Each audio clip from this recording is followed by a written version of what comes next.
খলিফা মানসুরের সাথে একটা মজলিসের মধ্যে হযরত ইমাম আবু হানিফা রাহমাতুল্লাহি আলাইহির সাক্ষাৎ।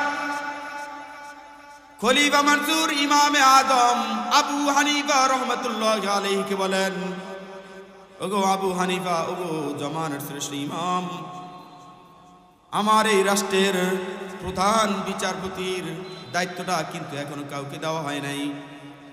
প্রধান বিচারপতির যে দায়িত্ব, এই চেয়ারে এখনো কাউকে দেওয়া হয় নাই। আপনি এই চেয়ারের দায়িত্ব গ্রহণ করুন, প্রধান বিচারপতির দায়িত্বটাকে আপনি গ্রহণ করুন।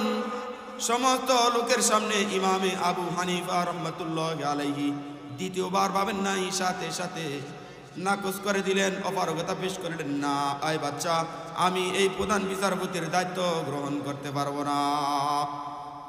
খলিফা মানসুর যখন বললেন, ওগো আবু হানিফা, দেশের প্রধান বিচারপতির আসনটা এখনো খালি, দায়িত্বটা আপনি গ্রহণ করেন। ইমামে আদম আবু হানিফা রাহমাতুল্লাহি আলাইহি বললেন, না আমি পারবো না, আমি নাকচ করলাম, আমি সম্ভব নয় আমার দ্বারা এই দায়িত্ব গ্রহণ করা। খলিফা মানসুর রাগ হয়ে হাতে একটা চাবুক দ্বারা ইমামে আদম আবু হানিফার গায়ে একটা প্রহার করলেন, একটা বাড়ি দিলেন, চাবুকের আঘাত দিলেন। সমস্ত মজলিসের মধ্যে খলিফা মানসুর তার রাজ্যে চলে গেলেন, রাজপ্রাসাদে চলে গেলেন। গোটা দুনিয়ার মধ্যে জয় জয়কার হই হুল্লোড় শুরু হয়ে গেল। হাই কি হয়ে গেল? জমানার শ্রেষ্ঠ একজন ইমাম, জমানার শ্রেষ্ঠ একজন বুজুর্গ আল্লাহওয়ালা, সেই ইমামে আবু হানিফা রাহমাতুল্লাহি আলাইহি খলিফা মানসুর বেত্রাঘাত করলো, চাবুকদের আঘাত করলো। গোটা দেশের মধ্যে একটা হই হুল্লোড় শুরু হয়ে গেল, কানাকানি শুরু হয়ে গেল, হাসাহাসি শুরু হয়ে গেল। হায়, খলিফা মানসুরের চাচা বলে, ও মানসুর, তুমি যে কাজটা করছো, কাজটা কিন্তু ভালো হয়নি, একেবারে ভুল করে ফেলেছো। অতএব তুমি ইমামে আদম আবু হানিফার কাছে ক্ষমা চাও, মাপ চাও, ক্ষমা চাও। যেহেতু জগতের শ্রেষ্ঠ একজন ইমাম, গোটা দুনিয়ার সেরা একজন আল্লাহওয়ালা, তাকে তুমি চাবুক তার আঘাত করছো, অতএব তুমি তার কাছে ক্ষমা চাও। খলিফা মানসুর হুঁশে এসে গেলেন, হায়, আসলেই তো আমি ভুল করেছি, একটা দায়িত্ব আমি তাকে অর্পণ করতে চেয়েছি, দায়িত্ব সে গ্রহণ করে নাই, আমি তাকে বেত্রাঘাত করলাম, চাবুকের আঘাত করলাম, এটা তো নেহায়েত আমি একটা ভুল করে ফেলেছি। ঠিক আছে, তার কাছে ক্ষমা চেতে হবে। আমি নিজে সরাসরি ক্ষমা চাওয়া সম্ভব নয়, কাছের সব চাইতে নিজের গ্রহণযোগ্য একজন ব্যক্তিকে ডেকে বললেন, আই গভর্নর, অথবা আমার মন্ত্রী, অথবা আমার সাথী বন্ধু, শোনো, জমানার শ্রেষ্ঠ ইমাম আবু হানিফা রাহমাতুল্লাহি আলাইহিকে আমি প্রহার করলাম, আমি এই জিনিসটা বড় একটা ভুল করেছি, তুমি আমার পক্ষ থেকে ইমামে আদম আবু হানিফা রাহমাতুল্লাহি আলাইহির কাছে ক্ষমা চাও। ক্ষমা চেয়ে আসবে, সাথে এই যে একটা তোমাকে স্বর্ণ মুদ্রা একটা থলে দিলাম, আমি খলিফা মানসুরের পক্ষ থেকে ইমামে আদম আবু হানিফা রাহমাতুল্লাহি আলাইহিকে তুমি এই স্বর্ণ মুদ্রার থলিটা তাকে অর্পণ করবে, বলবে এটা আমার পক্ষ থেকে হাদিয়া।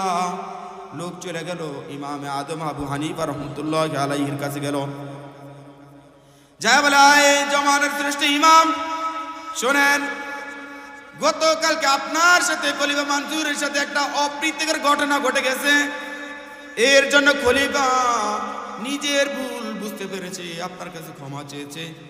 ক্ষমাকারী হিসাবে, ক্ষমার দূত হিসাবে আমাকে আপনার কাছে বার্তাবাহক হিসাবে পাঠিয়েছে, আপনি খলিফা মানসুরকে ক্ষমা করে দেন।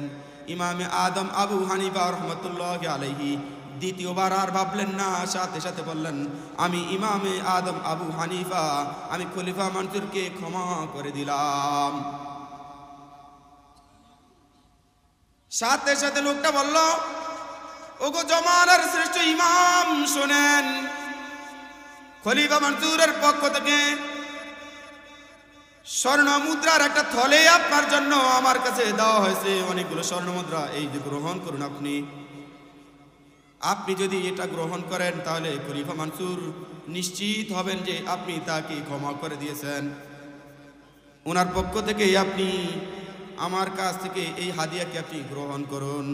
ইমামে আদম আবু হানিফা রহমতুল্লাহি আলাইহি বললেন না, বলেন যে না, শোনো, তুমি তোমার খলিফাকে গিয়ে বলবে ইমামে আদম আবু হানিফা আপনাকে ক্ষমা করে দিয়েছে, বাট আপনার হাদিয়া গ্রহণ করেন নাই, আপনি এগুলা নিয়ে যান। ইমামে আদম আবু হানিফাকে আবার ফিরাফিরি করলো, ওগো ইমাম, আপনি যদি এটি গ্রহণ না করেন তাহলে খলিফা মনে করবে আপনি ক্ষমা করেন না, অত আপনি গ্রহণ করুন।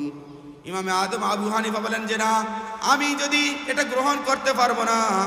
লোকটা বলল আপনি গ্রহণ করুন, প্রয়োজনে আপনি অন্য অন্য মানুষদেরকে হাদিয়া হিসেবে দিয়ে দিন, এগুলো আপনি আপনার নিজ হাতে অন্য মানুষের মধ্যে সদকা করে দিয়েন। ইমামে আদম আবু হানিফা বলেন যে না, আমি কার মাল সদকা করব?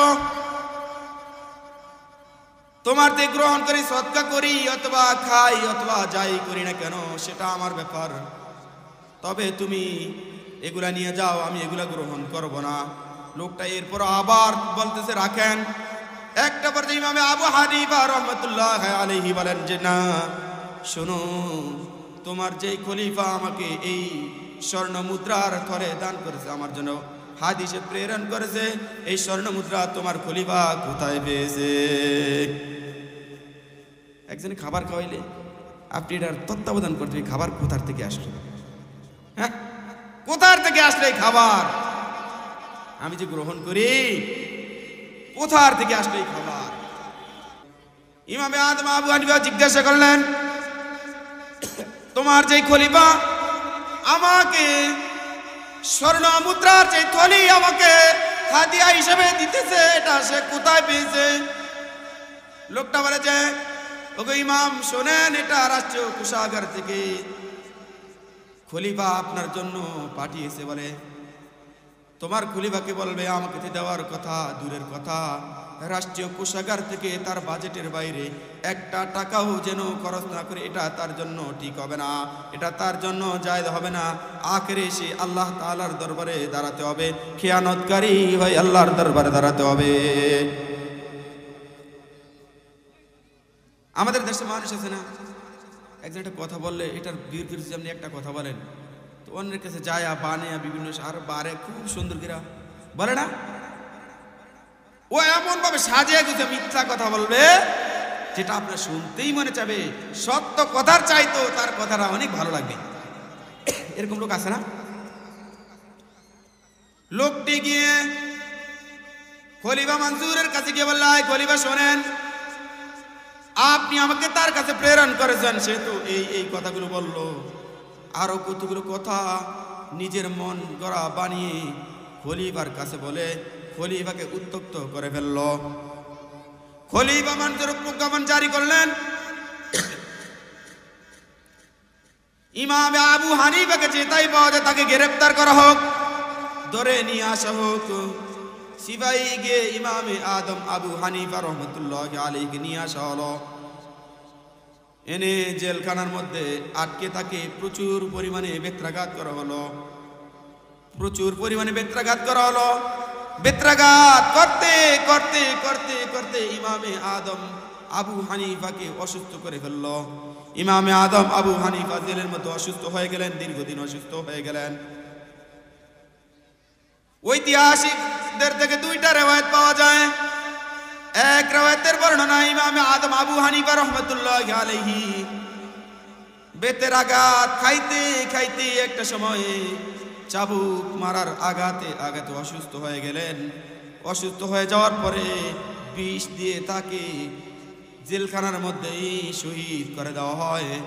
আরেকটা ঐতিহাসিক রিওয়ায়াত হলো, ইমামে আদম আবু হানিফা যখন অসুস্থ হয়ে গেলেন তাকে নজরবন্দি করে রেখে নজরবন্দি অবস্থায় তাকে শহীদ করে দেওয়া হলো।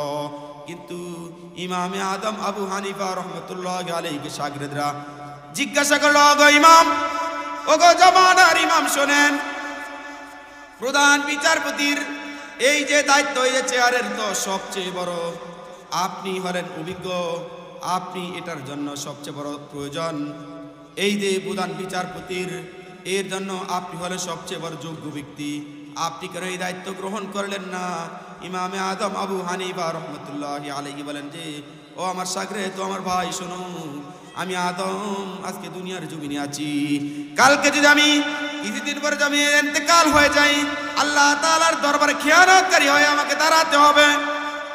অতএব আমি খেয়ানতকারী হতে চাই না, আমি দায়িত্ব নিতে চাই না, এই দায়িত্বের জন্য আখেরে জিজ্ঞাসিত হতে চাই না।